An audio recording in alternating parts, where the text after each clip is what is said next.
Il a prétendu être pur, et le monde s'en est moqué. Et il a plaint le monde comme un jeu mal joué. Un jouet reçu sans joie, dans la nostalgie des merveilles, qu'on n'y voit rien de certain, mais seule l'âme arrachée. Rage et raison. Il se contentait de sceller dans le silence ces rares et prudentes certitudes, sans savoir encore qu'il ne renoncerait pas à être saint. Laissez-le vous dire à l'oreille que la vie n'est pas vraiment vouée au miracle. Moi seul, c'est assez, dit-on dans le langage tragique. Ce qui reste, je n'ai pas quitté ma nuit. Ventre, silence,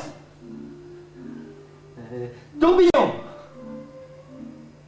Et je ne demande le comment ni à moi ni à personne, j'en arriverai à vivre sans savoir.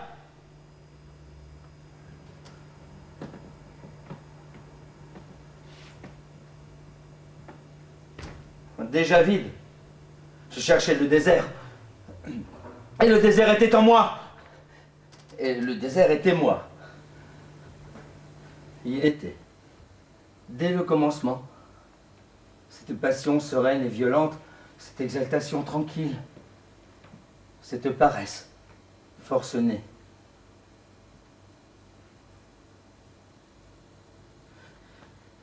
J'ai écrit longtemps, tout le temps, comme j'aime tous les jours, en sachant que l'amour n'est qu'un arbitraire contrarié. Comme j'avais appris sans joie, j'ai écrit comme on entreprend quelque chose qui ne finira pas sans le bourreau. J'ai écrit la nuit, pour m'assurer que ne pas dormir était une urgence permanente. J'ai écrit au début de la nuit, pour feindre que cela ne finisse pas de me donner le droit, à la fin de la nuit, d'être aveugle et sourd, idiot, sous le cul déguisé des filles. Et à la fin de la nuit, le tumulte éteint, pour haleter dans un nouveau silence, pour que la fatigue laisse passer les mots, que rien ne les retienne, et qu'ils roulent le long des lignes, plein de pensées, qu'on ne reconnaîtra pas. Dans la journée, je vivais dans l'ennui des occupations de paralytique.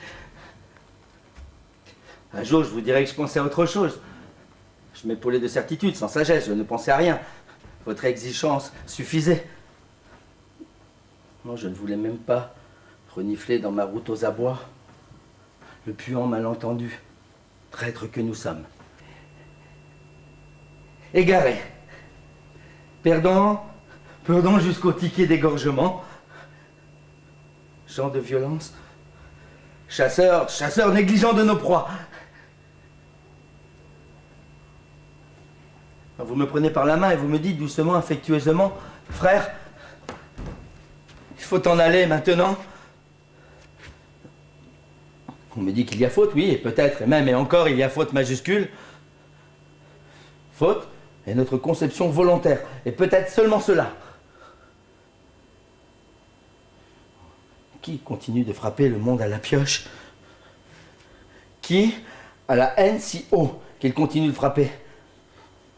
Et pourtant, il ne songe de tous qu'il ne soit une femme, et son secret rêve d'une paix généreuse et passive, d'une tendresse de cuisse,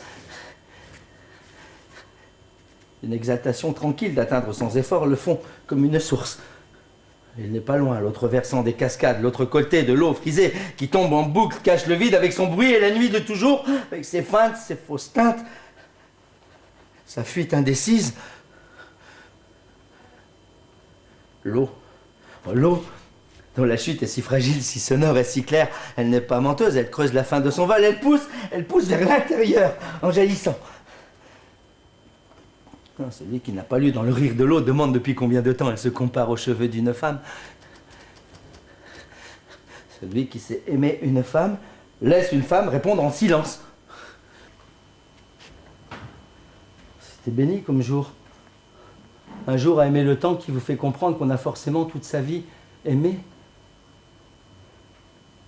Et le moment sacré par le soleil, béni par le vent, ce moment olympien du temps dans l'éternité de la lumière, ce moment où l'on peut lever la tête et dire j'ai aimé. Ouais.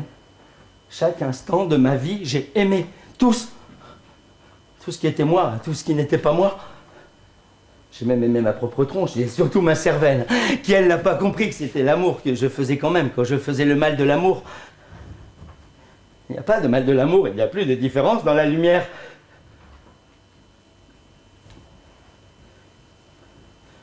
Je me trouvais dans un croisement vide et sans signification précise pour moi. Un décor de cinéma qui a servi 10 000 films et qu'on a laissé là, tel quel. On n'y voit plus que grossir l'image de la faute où l'on vous fait aller. On sait que c'est à sa perte. Que l'on sera accueilli dans le désert de l'amour, rendu muet par le supplice avec la même atroce stridence qu'un enfant dans le noir. On est coupable de délit sans victime. Et qui a créé du chagrin et de la souffrance sans qu'on comprenne pourquoi? C'est au nom de cette souffrance que je dois m'isoler, me soigner d'un mal qui reste à découvrir.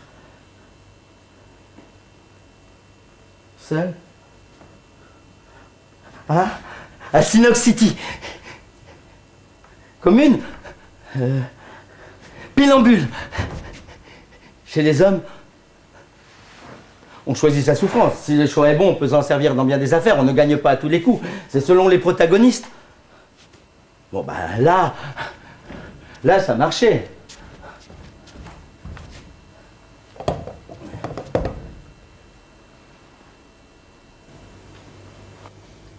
Je suis né à la fin des cendres, mais pas à l'extinction des feux. On aurait pu prévoir que ce qui se déclarait alors n'était que le début d'un incendie universel qui ne cesserait de s'étendre de plus en plus barbare, de plus en plus violemment. Et que tout s'acharnerait à attiser jusqu'à la fin insupportable. J'ai vécu dans la béatitude de la maladie, de la féminité et de la guerre.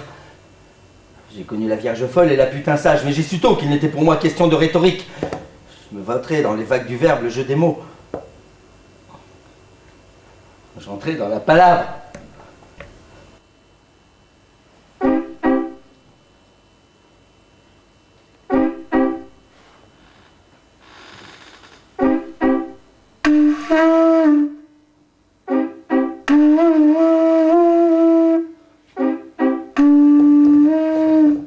C'est la coque ou moi?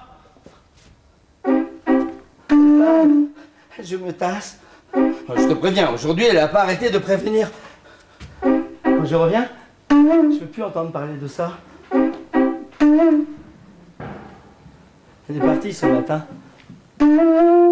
Sévère et solennel, prendre son avion pour l'Amérique. Je prends moi ce soir le train pour l'asile, l'hospice ou l'hôpital psychiatrique.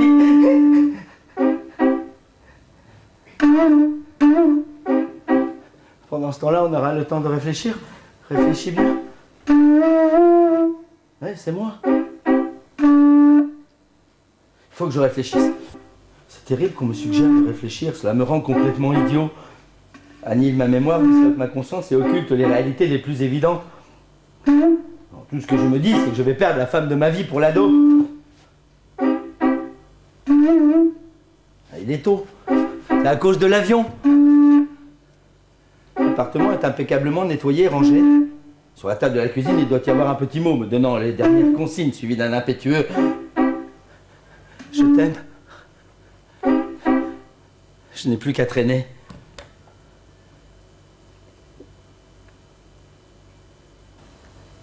Elle est partie ce matin.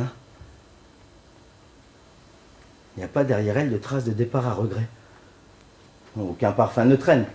Pas même quelques lingeries au-dessus de la baignoire. Enfin, au moins, j'ai pas de ménage à faire. Hein. Le mot sur la table de la cuisine y était déjà hier.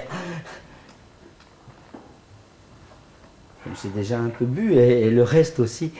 Je rigole bêtement par un coup. Je me dis que si je l'avais appris par cœur avant de partir, j'aurais pu déjà le jeter à la poubelle. Donc tout l'appartement, enfin la cuisine, aurait été encore plus clean. Je m'estime assez pour me trouver une réaction stupide, mais cela aussi me fait rire, c'est le hashish. À tous les coups, c'est pareil, ça me fait rire. En plus, ça donne faim. Et ça fait aussi rêver quand on baise. Enfin, surtout quand on baise.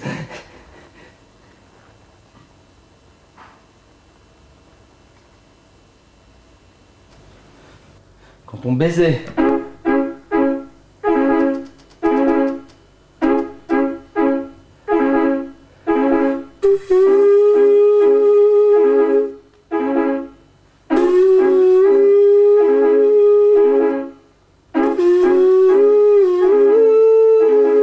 Voilà. Je suis appuyé à la table de la cuisine avec mon papier et crayon. Si ça continue, j'écrirai que des bêtises. Faut pas trop penser à la baise. On finit obsédé.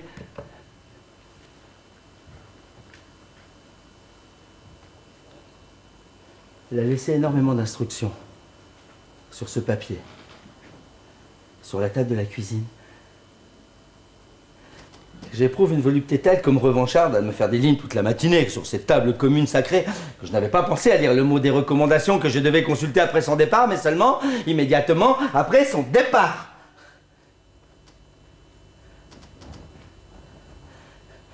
J'ai perçu après je ne sais combien de temps, le premier signal de l'absence, la première trace du vide. J'ai voulu pleurer d'abord, comme la seule réaction convenable à l'apparition du merveilleux.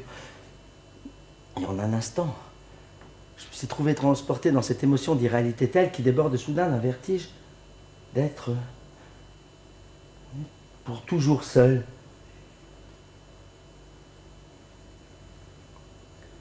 Un parfum avait dû sortir d'un coin, d'un mouchoir, en des pages d'un livre qu'elle aurait lu plus souvent ou de plus près que les autres. Il y a aussi les bruits légers, diffus. Déjà, ressemblent à des tyrannies.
L'oisiveté étant la mère de tous les vices, et j'ai pas voulu en rester là. chez Darby, 4 bouteilles de rhum. Je m'assieds, je contemple, je ne pense pas. Que je dois mijoter des plans inédits. Qu'il y a de la stratégie là-dessous. Émouvante d'imprévu dans son insoupçonnable course vers la victoire.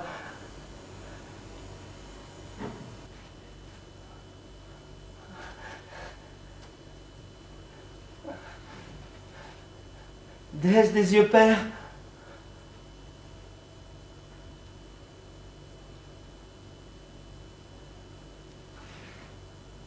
Où vais-je vaincre? Vous me voyez alors voir quelqu'un lui dire: Monsieur, regardez! Vous voyez en moi cette chose anormale? S'il ne la voit pas, quelle honte, quel ridicule pour moi. Dur de devoir et de comprendre être normal. Et il faut être normal alors que partout on se querelle sur des petites différences de caca. On ergote sur des envolées de prout. Foule au concours de cul.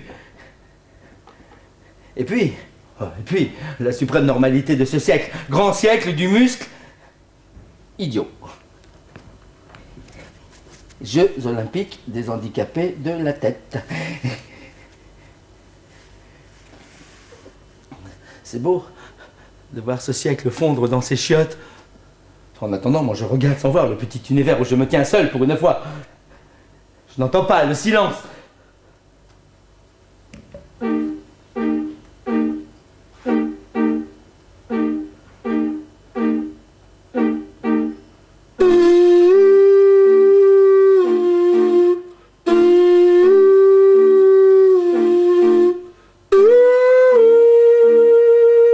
Je fume un peu d'herbe pour goûter. Divin.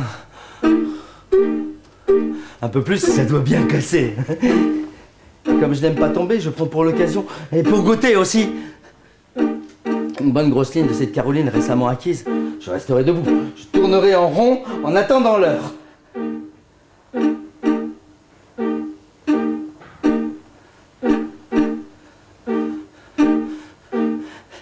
S'en foutre plein le nez. Il y a des fois, j'en crois pas mon tarbouif. La tête en arrière, devant la glace de la salle de bain. Je me contemple les narines comme de petites grottes blanchies à la chaux. De petites crèches à côté. Ouais. Rien qu'en grattant et en faisant circuler, il y a de quoi en shooter plus d'un.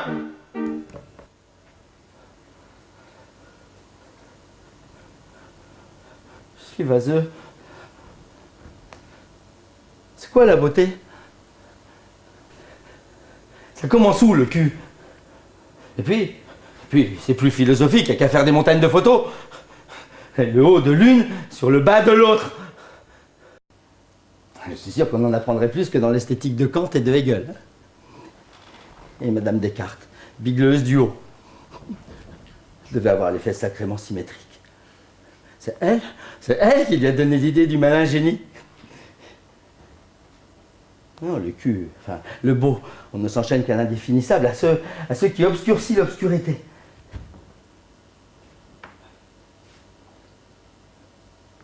Et puis, revenu à la maison, j'ai appelé Dallas et Christina pour qu'elles viennent. Bon, l'allemande, elle n'était pas là, elle n'avait pas encore dîné. Elle était avec un gros client. Dans ton genre, ajouta-t-elle en riant. J'ai entendu crier tout excité: les filles, c'est le Père Noël!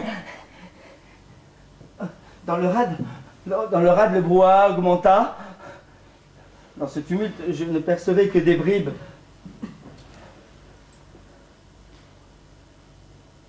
Tu veux encore qu'on soit deux? Elles sont toutes partantes.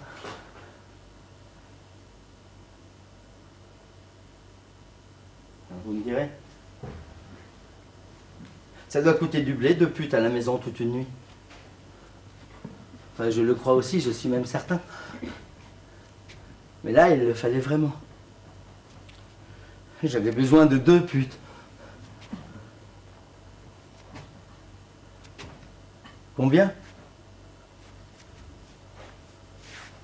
Oublié.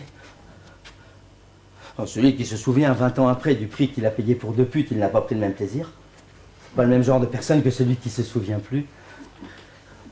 Celui qui a encore le chiffre en tête et il se trompe pas dans ses comptes. Il avait peut-être pas besoin de 2 putes en fait. Il pensait sans doute au plaisir qu'on peut avoir avec une pute et s'imaginait au moins le doubler. Il avait déjà calculé au moment où venait le plaisir, au moment où avait lieu la déflagration sublimement égoïste. Qui l'instant d'après le changerait en loque. Feignant d'ignorer qu'il est toujours dérisoire le prix qu'on paye pour qu'une femme donne à ce que l'on a désiré atrocement. Gorge serrée, suant, queue tendue.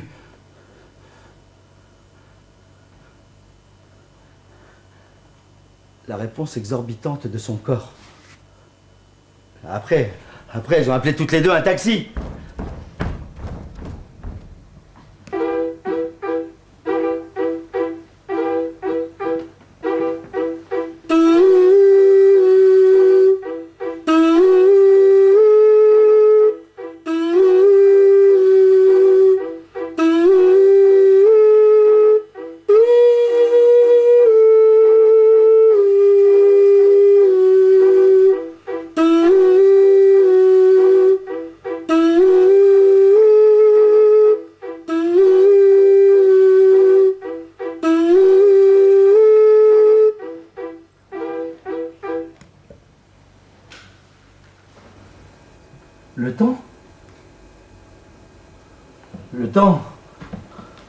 Le temps avait drôlement défilé.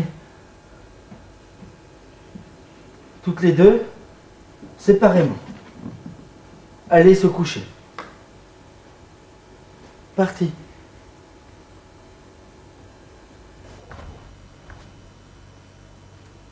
Avec plein de gentillesse et de sourire. Encore plus belle, plus pure, plus jolie. Mais ça, elle disait que c'était pas vrai. Ça les faisait rire, un compliment. Quand elles sont parties, je titubais. Ma tête tombait de tous les côtés. Je me suis mis à lâcher l'eau. Ça coulait sur moi-même comme pour me laver, me faire la peau douce comme une fille. Je pleurais. Juste après, j'ai entendu l'orage dans ma gorge.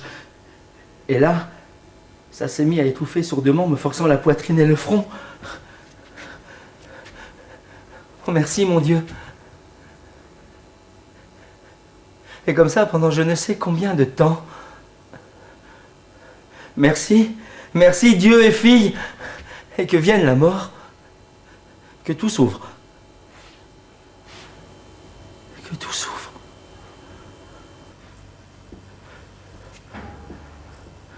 Je ne voulais rien laisser devenir poussière dans le vent, disparaître aux 5 horizons de mes sens. Rien de leur éclat. Illumination. Timbre. Ricochet. Éruption bouillante. Éruption météorique d'un plaisir qui devient joie sous les applaudissements de la région jadis souveraine. Mais ce mélange cette nuit, c'est pour toujours. À la danse du fou. Je ne sais plus quel état d'âme j'ai pu m'inventer, me découvrir comme si de rien n'était. Comme si tout n'était pas vulgairement injuste et méchant.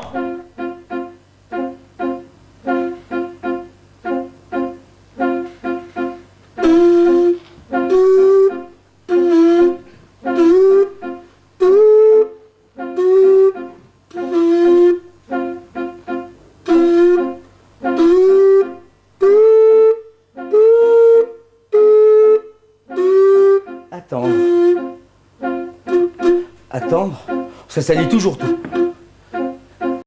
Gants, veston, robe, âme. On en sort moins propre, c'est comme d'une maison de la culture, forcément on repart plus con. Oh, attendre, ça peut être délicieux, mais pas en salle.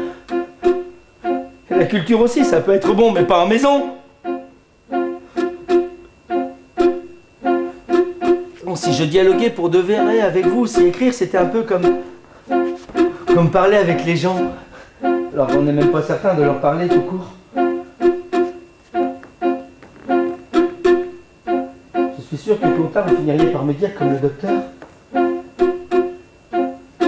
À la tombe. C'est à la tombe que vous courez. Et je dis ça parce que je vous aime, vous savez.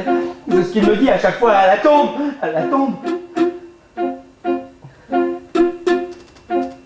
Quand je me ressaisis, j'ai la tentation de lui révéler que nous avons là un petit quelque chose en commun, mais j'ose pas. Ce serait pas gentil, peut-être même un peu irrévérencieux, alors on parle de sport, diététique, religion. Je me prendrais pour un peu pour Fantomas ou quelque chose de ce genre-là. C'est drôle parce que les seules choses qui font rire, c'est comme quand je raconte naïvement des trucs vrais. Voilà, il s'éclate de sa belle voix basse. Un docteur, finalement, il croit ce qu'il veut. Qui est-ce qui va aller vérifier? Même entre eux, ils se consultent, et ça aussi, c'est louche. Qu'ils n'ont pas confiance en leur propre diagnostic. Sauf dans le cas où t'es pas docteur, alors là, ils sont infaillibles. Ils ont un prout de travers et vite, ils vont montrer leur cul à un collègue. Non. Non, c'est pas ma sexualité sous-jacente qui a mobilisé en premier l'attention des médecins.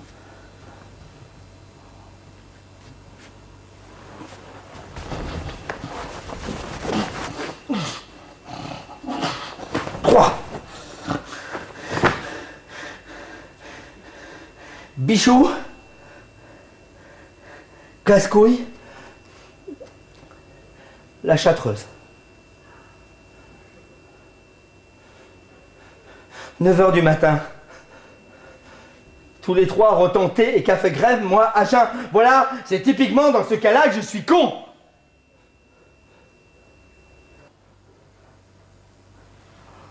Oh, Dieu sait que je suis menteur et que ivre mort, je ferais croire à n'importe quel prophète que je suis dévotement en route pour la Mecque, l'estomac revêtu de probité candide et de lin blanc. Et là, minable, avec le riz à l'eau et le lait caillé d'hier soir, comme le dernier des cons, j'ai observé le jeûne. Je les comprends, hein, je me joins à la litanie, en tout cas, pas rêver. Là, c'est facile.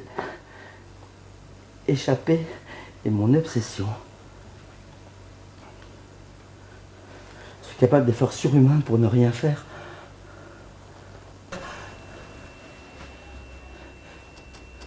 C'est une sécurité, ne pas vouloir. Et je suis là, dans le désert, pas oublié. Pas oublié, c'est tout.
La Châtreuse de charme.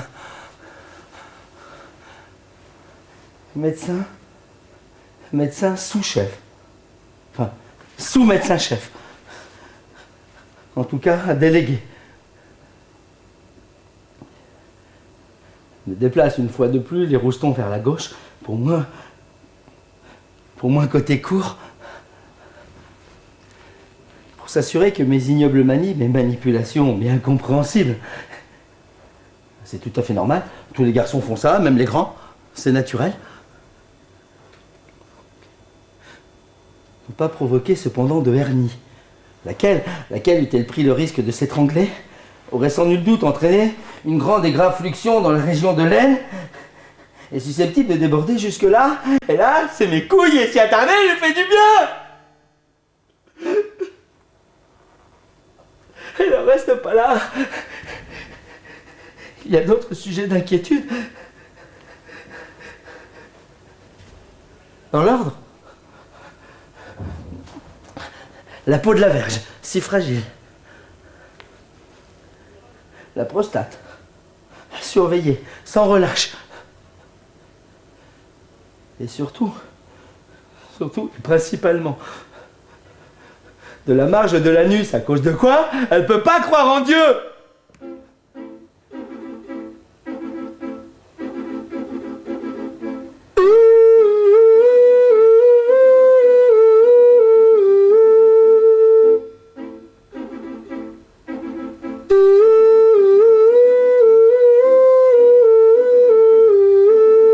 Pendant ce temps-là, nous bavardons. Nous parlons médecine, serment d'Hippocrate, vocation, et aussi de littérature. Elle vient de lire La peste d'Albert Camus, car elle doit soutenir bientôt une thèse traitant des épidémies, ces grandes maladies du Moyen-Âge. Soutenir une manie. En tout cas, ses mains ne s'en lassent pas. Heureusement que j'ai pris de la poudre à groin avant la visite, sinon je banderais. Je ferais la gueule, à mon avis. Faudrait que j'aie de l'esprit. C'est difficile quand on parle de couilles. Je suis pas près de la coperniquer. Elle connaît mon problème. Elle est adorable. Elle sort.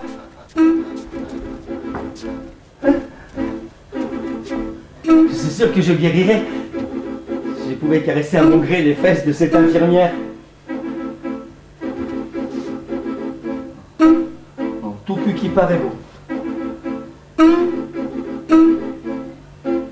Pour m'aider à mettre un terme à mon érection déplacée, côté jardin.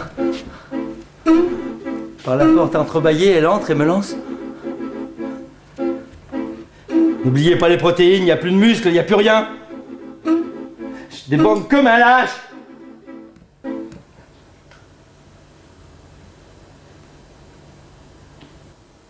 n'y a pas de nom pour ça, dans aucune langue. Même une image ne pourrait pas donner une idée juste de ce que c'est que ça. Ça, c'est du genre sexe femelle.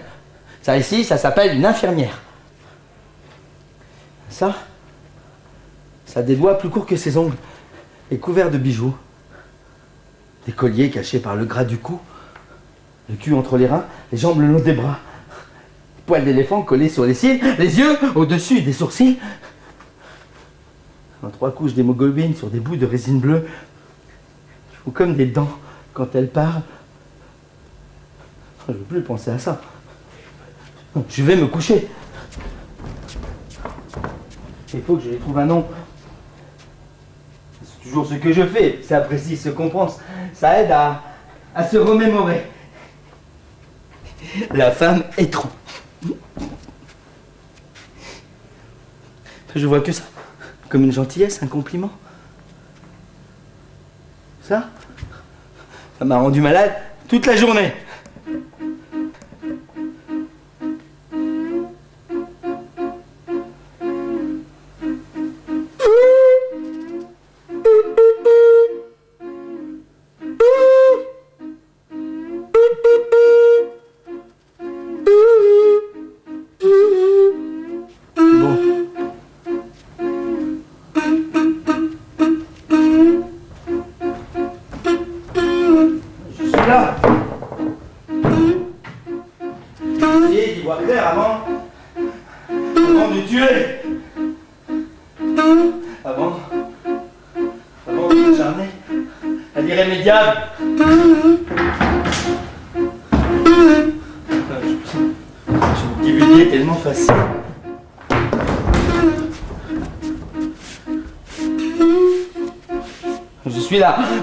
Je suis là pour être sevré de ma cocaïnomanie persistante. Le docteur Bichou en est manifestement troublé. Vous dites en gros 2 grammes par semaine, n'est-ce pas? Ah oui. C'est quand que c'est dangereux? Tout dépend, vous vous en doutez, du sujet, des conditions, du milieu ambiant. Écoutez, docteur, jusqu'à présent, ça m'éclate, comme disent les jeunes.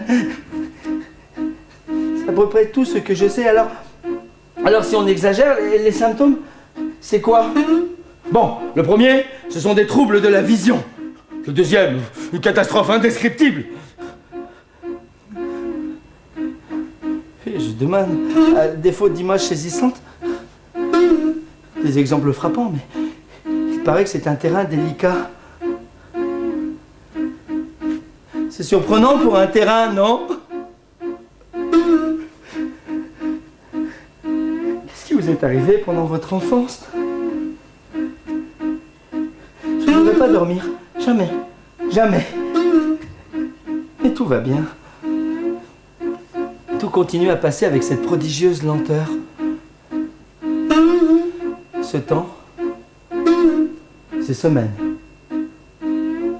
Ce temps dont les poètes parlent le temps.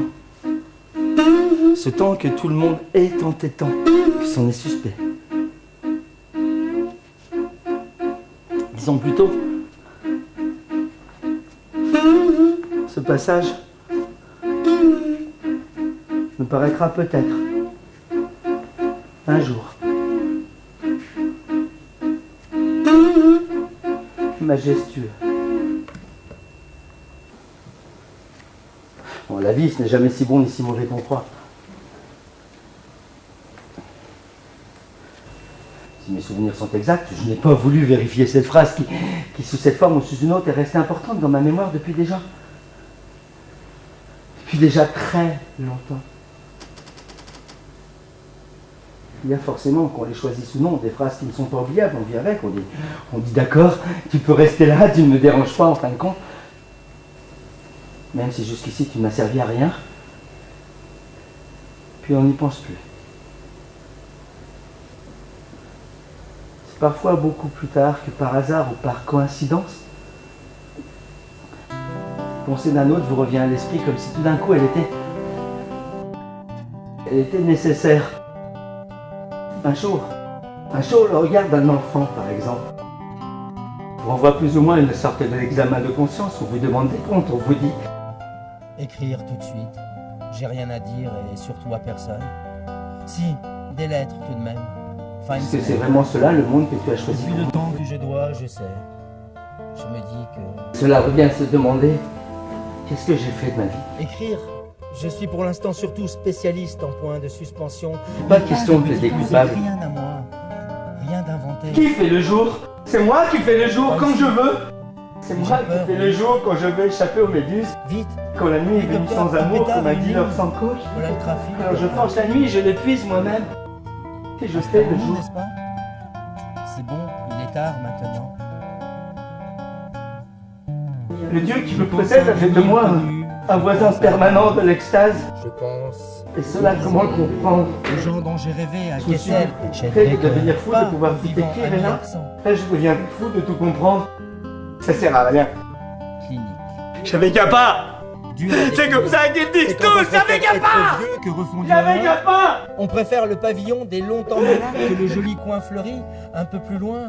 Hôpitaux, au concours. Avec ses pierres gravées. Ce n'est pas pour vivre qu'on a aimé, tué, plaidé, souffert. Clinique. C'est pour survivre. Regarde la maladie. C'est pour mieux se retrouver après. Plusieurs fois par jour, on lui nettoie les fesses, on la tapote, on la berce. C'est avant de vivre, survivre. Elle se transforme. Ils sont là. C'est aussi Bagy maintenant. Adjoint. Je suis venu, docteur. Des savoles. Oui, mais finalement. Autour, tranquille. Et d'abord, où Certain qu'aucun savoir ne prévaudra sur son pouvoir. Du mal de guérir. Échangeant à voix basse des mots dont on ne perçoit que le ton et le son recueillis, qui dit bien que sous la rigueur ce professionnel se cache un serpent acharné. Et a-t-on découvert, au moins, le modèle ou mis au point l'éventuel... On me soigne, on veut me soigner de moi, contre moi. On force mes portes, mon soigneux blindage. Serais-je donc vraiment... N'oubliez pas, je suis venu noblement, contre mon intime conviction. Consultez 7 docteurs, 7 médecins. Un seul S'il m'a n'y a parlé pas de de sagesse. solution, alors à qui... Même lui ne connaissait de Caroline que les effets observés chez les autres. S'il n'y a pas de drogué heureux, alors moi, Je Quand suis j'aurais dans pu le vivre camp une des aventure heureux fabuleuse. que vous ne connaissez Avec pas quelques-uns de ces savants davantage que qui m'avaient celui des accompagné, drogués, mais non. parce que ces deux La grande peur, asymptotes c'est l'obsession de soigner. s'élancent ou s'enfoncent Pas dans guérir. des profondeurs et des altitudes que vous ne Si j'avais vécu dans l'espérance de vaincre, je n'aurais pas survécu à mon amertume. Cher savant, On n'a jamais la victoire qu'on voulait alors qu'on reconnaît la défaite en son air. vous n'êtes C'est pas- bien ce que je redoutais. Pour Bichou, je Rien, supplie que mon monsieur. pauvre aussi, mon vieux, c'est nouveau. Jamais le bonheur de personne. Oh la rengaine, j'ai Vous pouvez concevoir l'habitude. au moins cela, le constater, À la le tombe, vérifier par à la expérience. tombe. Mais que faire pour lui J'ai eu expliquer tout que, de suite hélas, la Autant prudence et mieux. la sagesse d'aimer. je n'ai pas l'intention de fuir ce convenable et commun dénouement. Mais arrêtez la drogue, bon Dieu!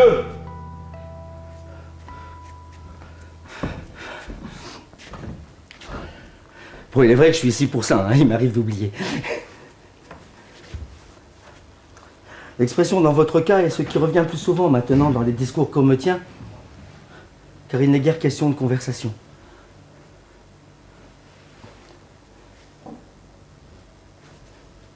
Vous savez, docteur, on dit du mal de l'alcool, mais n'avez-vous pas remarqué, comme moi, c'est le seul remède au tremblement du matin.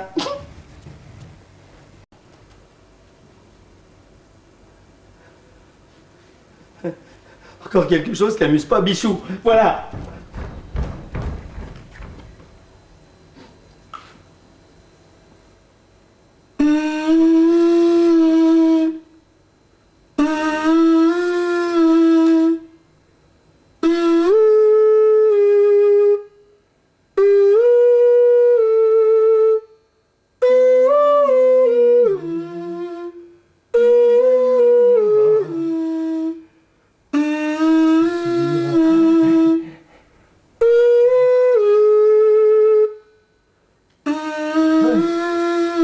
Oui, Zigani.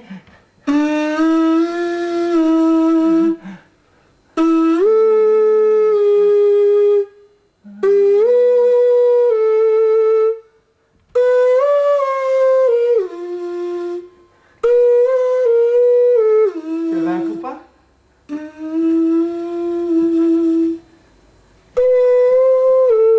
J'avais un copain. Il me disait toujours, toi, tu devrais être Coluche, mais en plus fin. Parce que je voulais faire des sketchs. Enfin, un sketch. Mais j'osais pas.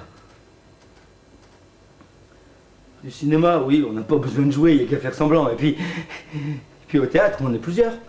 On peut toujours dire, c'est pas moi qui ai écrit cette merde. Quand c'est mauvais, il y a toujours une excuse.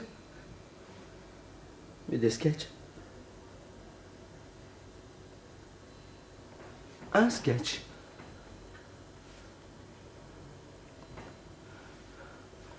Bon, à présent, je sais même plus de quoi je n'ai plus envie. On est très désorienté quand on s'aperçoit que tout est étrange. De là au dénouement, il ne reste plus qu'un chemin ouvert à l'esprit. Que toute cette réalité ne devienne ni réellement étrange, ni homme ou chose étrangement semblable. Nous, civilisation, savons maintenant que nous sommes mortels aux autres.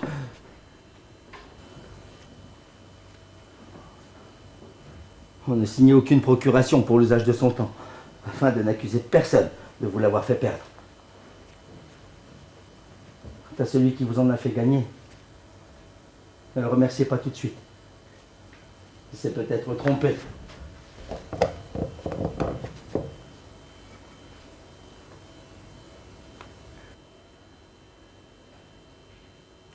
Il ne faut pas écouter celui qui dit qu'il a pensé.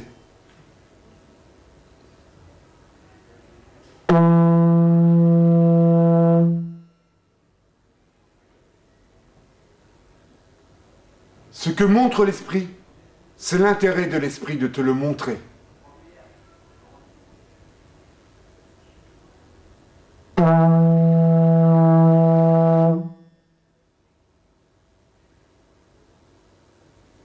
C'est aujourd'hui qu'il pense à hier. Hier, il ne pensait qu'à demain.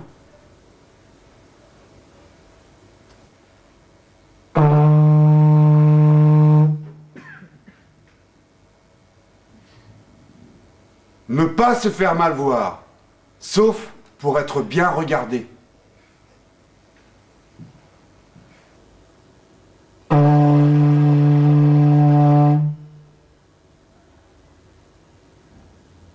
Être seul me distrait de ma solitude.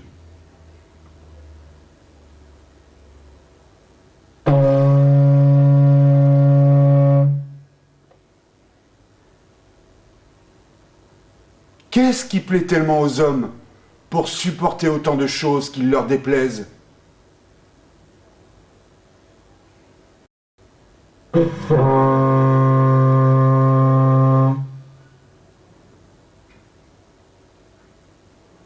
Être embrassé du lépreux, on y gagne la lèpre. Embrasser le lépreux, on y gagne de le guérir.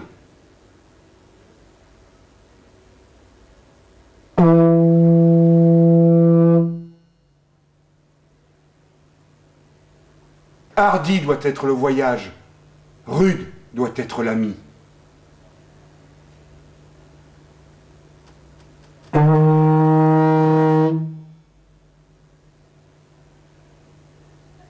Ce n'est pas par cœur qu'on sait ce qu'on aime.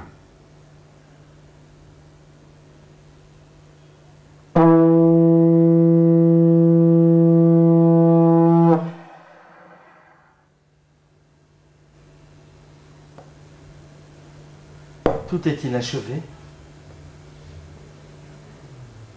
Les ruines en sont un bon exemple. Et nous, hommes, qui ne finissons pas de mourir en vain, puisque nous avons fait de la fin absolue la chose inévitable, l'achèvement final.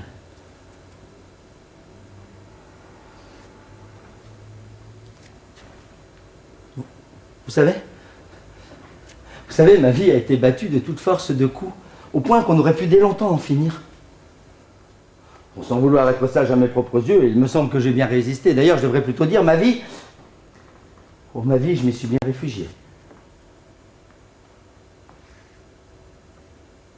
C'est vrai qu'à ces mots, j'ai envie de pleurer. Il ne faut pas pleurer quand on a envie, seulement quand on en a besoin.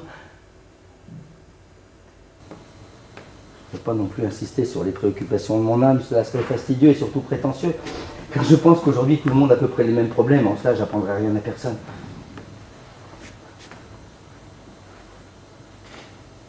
Aujourd'hui, quand je regarde droit dans ce que j'appelle mon cœur enfin presque nu, je vois bien qu'il n'y a pas de mensonge. Je n'ai jamais menti en disant je t'aime. Mais ma vie fut comme tous les rêves. On sait qu'on a fait qu'aimer, mais ce qu'on ne sait pas, c'est que ce n'était pas aimer.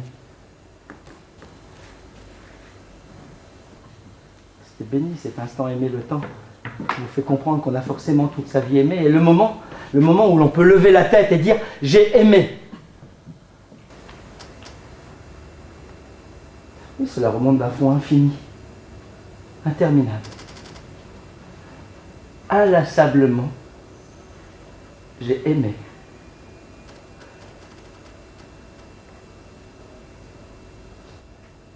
Je ne demande d'indulgence que pour ma naissance, ma mort, mes actes inconsidérés. Pour tout le reste me revient, j'ai toujours tout su, mais je n'ai jamais voulu comprendre, ni voulu, ni comprendre, ni responsabilité, ni propriété. J'ai toujours envisagé qu'on me veuille et qu'on me prenne. J'ai toujours supposé être désiré et compris.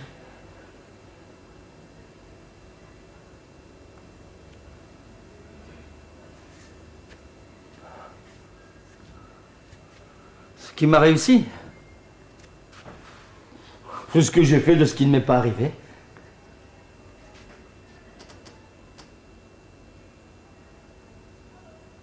Et j'ai gâché en revanche têtu beaucoup de ce que l'on me donnait.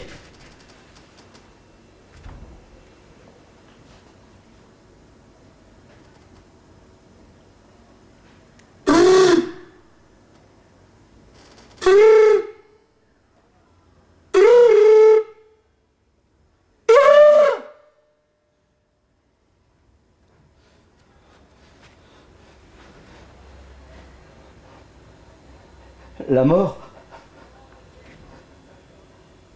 peut être simplement la réponse radicale au harcèlement des questions inutiles. Tout ce qui s'est cru très fort s'incline devant celui qui doit mourir et seulement hausser le ton. Montrer qu'on est tout de même et heureusement le maître de ce faux conflit.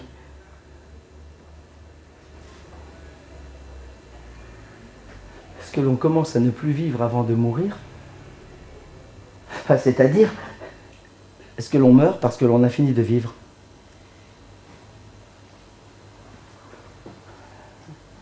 Il y a des fois, on se dit que personne ne devra avoir à s'expliquer de rien.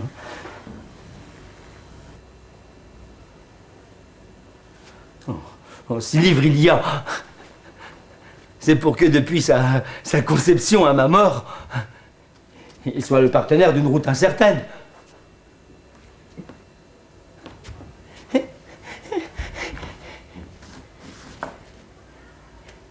Le temps est beau.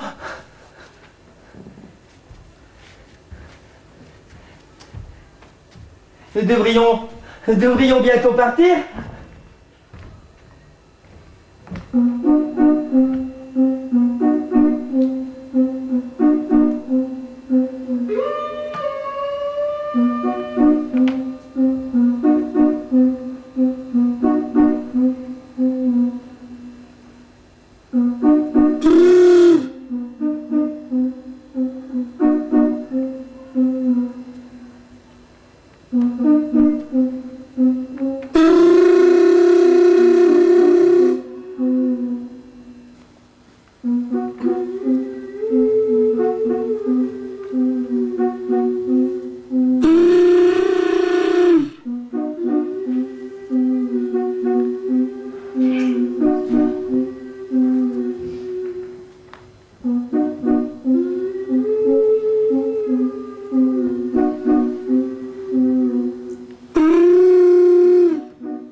Thank you.